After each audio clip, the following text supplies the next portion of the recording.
Si se calla el cantor, calla la vida, porque la vida misma es todo un canto. Si se calla el cantor, muere el espanto, la esperanza, la luz y la alegría. Con estas palabras iniciaría Horacio Guaraní en 1970 una defensa por la censura que estaba viviendo Argentina.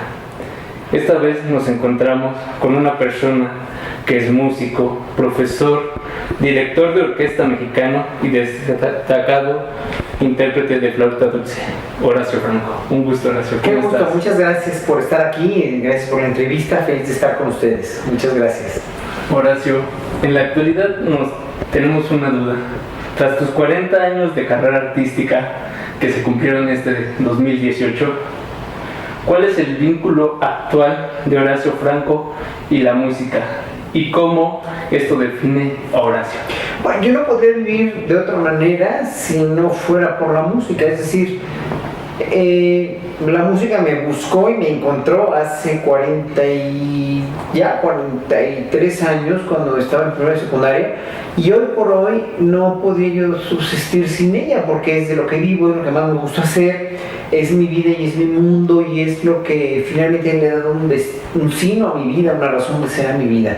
A través de ella me manifiesto y a través de ella también le hago llegar un mensaje al público, que es quien paga o quien me sostiene realmente, tanto sí materialmente, pero sobre todo con el ánimo y el cariño del público, que le gusta lo que hago, ¿no? Entonces obviamente para mí eso es muy importante, el cariño del público, el respeto de los colegas también, y finalmente la cuestión de pues vivir de lo que me gusta y trabajar de lo que hago. No sé, no concibo yo la vida de otra manera, es mi manera de expresarme, es mi manera de sentir, es mi manera de ver el mundo, y no podría yo sobrevivir de otra cosa. Ya lo he probado o ya he estado inmerso en algún otro mundo, pero no me interesa, y obviamente nada le quita, para mí para mí nada le llega a lo magnífico del lenguaje más primigenio del ser humano, que es la música.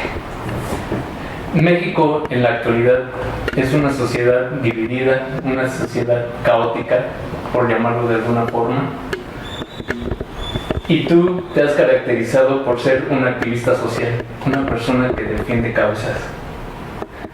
Desde la música, ¿cómo podemos defender estas causas? ¿O cómo podemos integrar a la sociedad para defender causas? Mira, es muy importante tu pregunta porque el mundo de la música clásica en sí, que es a lo que yo me dedico, ¿no? Es un mundo muy, literalmente muy abstraído de la cuestión geopolítica, psicosocial, incluso comercial, incluso de la cuestión incluso educativa, si lo quieres ver así, ¿no? Entonces es en un momento dado que debería ser una cosa mucho más importante, mucho más contestataria, o finalmente mucho más viva y manifestada en todos los ciudadanos. Obviamente pues es una cuestión que se dio en Europa finalmente, que es producto de una cultura que fue primero patrocinada por la Iglesia, ¿no? Y por las iglesias, y después por los príncipes y nobles europeos, que nada tiene que ver con nuestra sociedad actual, y en verdad hasta diría yo que le es muy ajena, pero no es cierto, o sea, porque la música lleva un lenguaje universal, lleva un lenguaje que es totalmente, pues sí tiene obviamente mucho de actual y más bien mucho de permanente, ¿no? Los sentimientos y las emociones que se manifiestan en cualquier tipo de música, hablando por ejemplo en la clásica también, son las mismas que tenemos ahora. Chopin escribe un estudio revolucionario para el piano, o Beethoven escribe la Sinfonía Heroica en protesta a Napoleón, ¿no?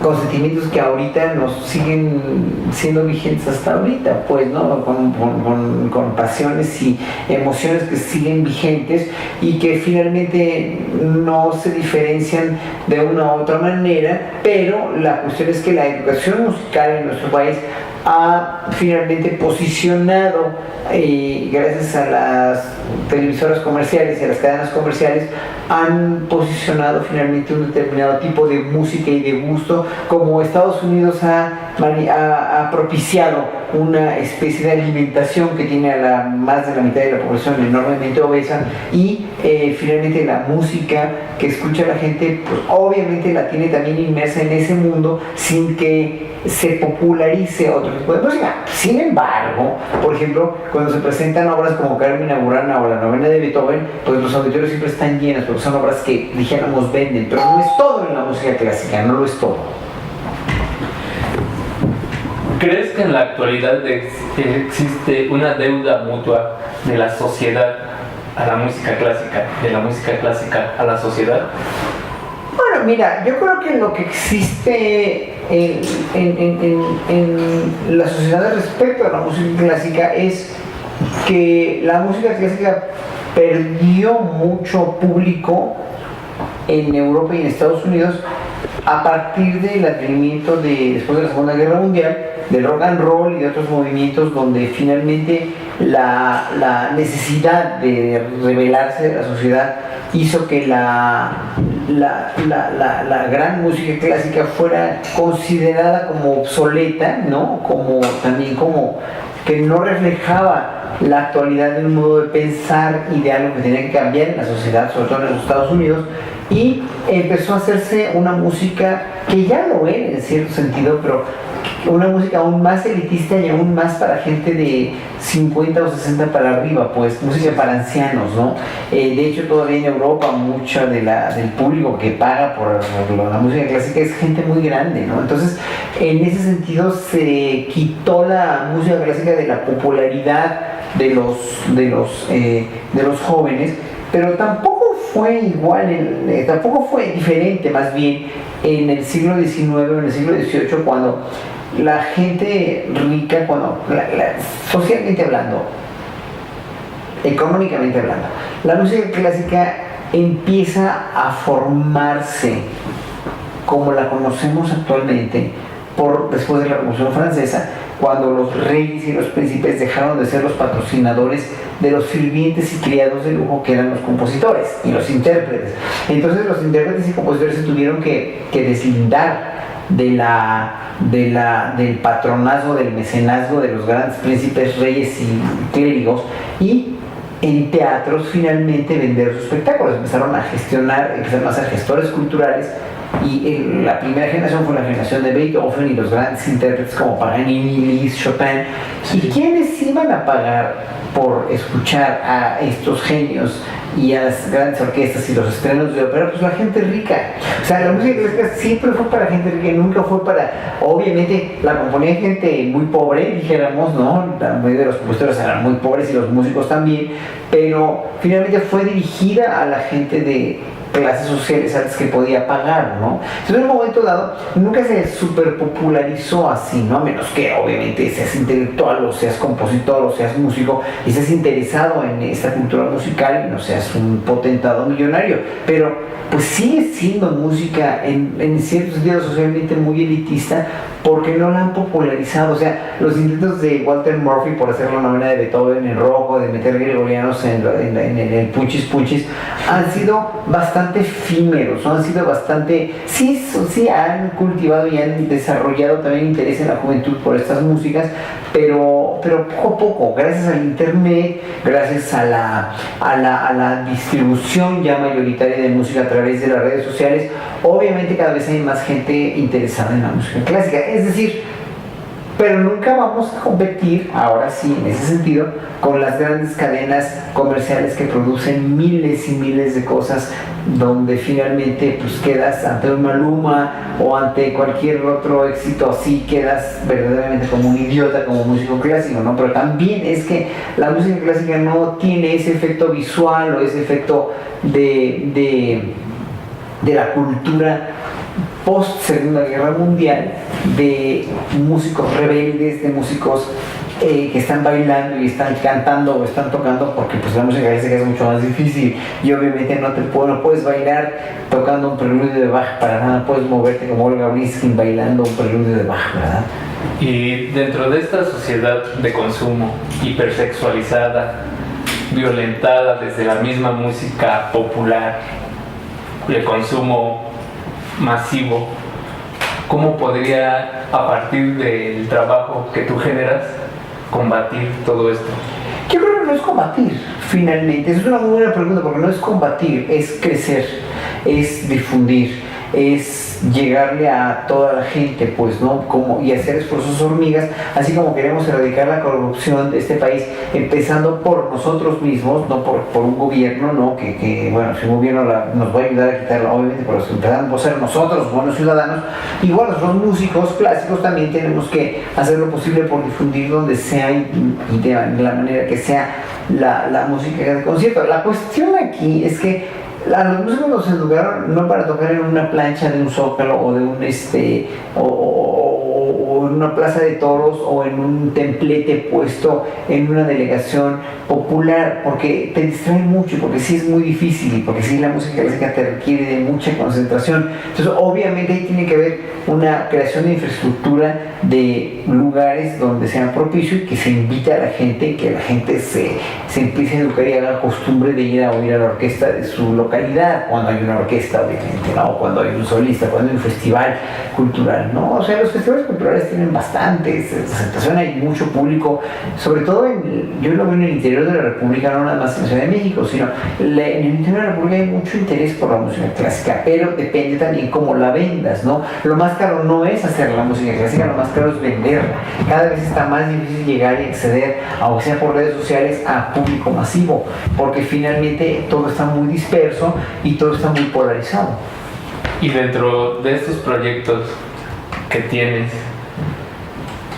¿existe alguno que sea vinculado a la difusión de la música, que sean proyectos de concientización a la sociedad, de todo el activismo que generas, de tu trabajo y del trabajo que generan los músicos de música clásica? Bueno, es que yo he hecho mucho al respecto durante años y años y años. He hecho conciertos didácticos en secundarias precisamente porque una de las grandes carencias o quizás el peor defecto de la educación en México es la orientación vocacional. Entonces en un momento dado me aboqué a pedir becas para finalmente llegarle a los chavos de secundaria y decirles, por medio de tocarles música, pero que de la música no te mueres de hambre, que la música es una profesión, pero sobre todo a instarlos a que ellos mismos busquen su profesión. Yo tuve la fortuna de encontrar a los 11 años para qué servía, que era la flauta, ¿no? Y qué me gustaba, que era la música clásica. Entonces, con ese binomio pude realmente llegar a ser músico pese a la voluntad de mis papás. Entonces, en ese sentido, yo lo que quiero es hacer conciencia a los jóvenes, ¿no? Y claro, cada concierto es un esfuerzo hormiga por llegar a más y más público. Esa no es la cuestión es que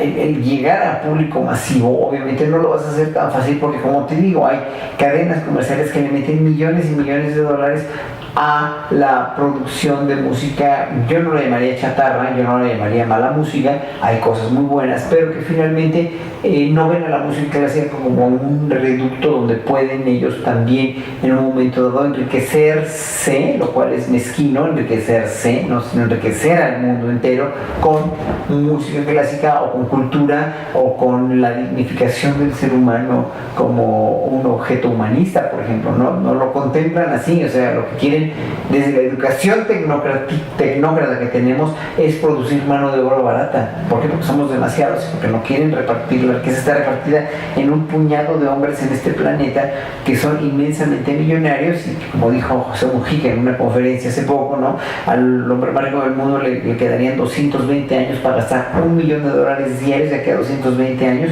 y no se los acaba porque le producen 4 millones de dólares diarios de interés, entonces nunca se va a acabar su dinero. Entonces ese tipo de gente es la que finalmente, bueno, que tiene tanto dinero, pero por no le sirve para modificar el mundo y para hacerlo mejor. Los que tenemos que hacer mejor el mundo somos nosotros y los gobernantes que tengamos. Pero vemos que a los gobernantes lo que menos les interesa es ni la cultura ni las artes, y finalmente es tener mano de obra barata para abastecer a los grandes señores de los grandes negocios, y que finalmente pues no podemos. Entonces, ¿qué tenemos que hacer? Tener hijos bien planeados, bien queridos, y nosotros educarlos como padres precisamente para que tengan acceso a todo tipo de cultura y artes.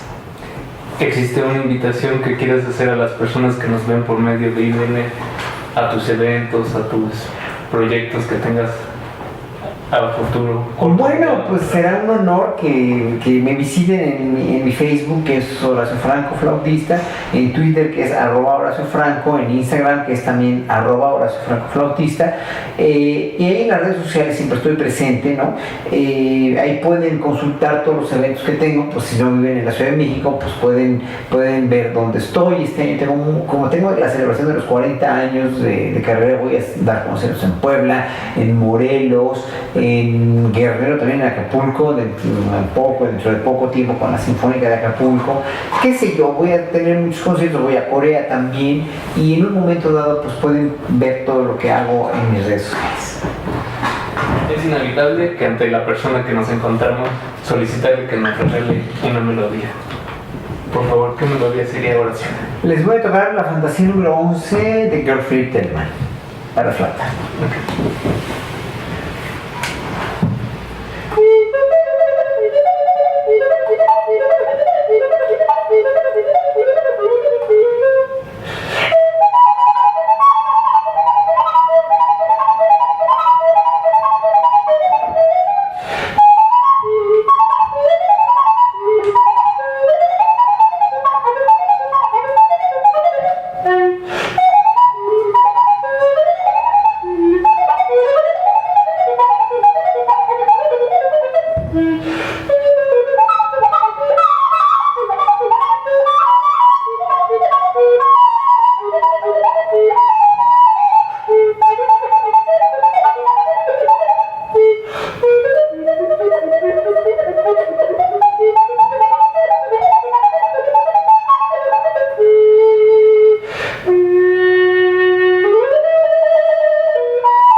Muy bien. Un gusto. Gracias, encantado, ¿no? Muchísimas gracias.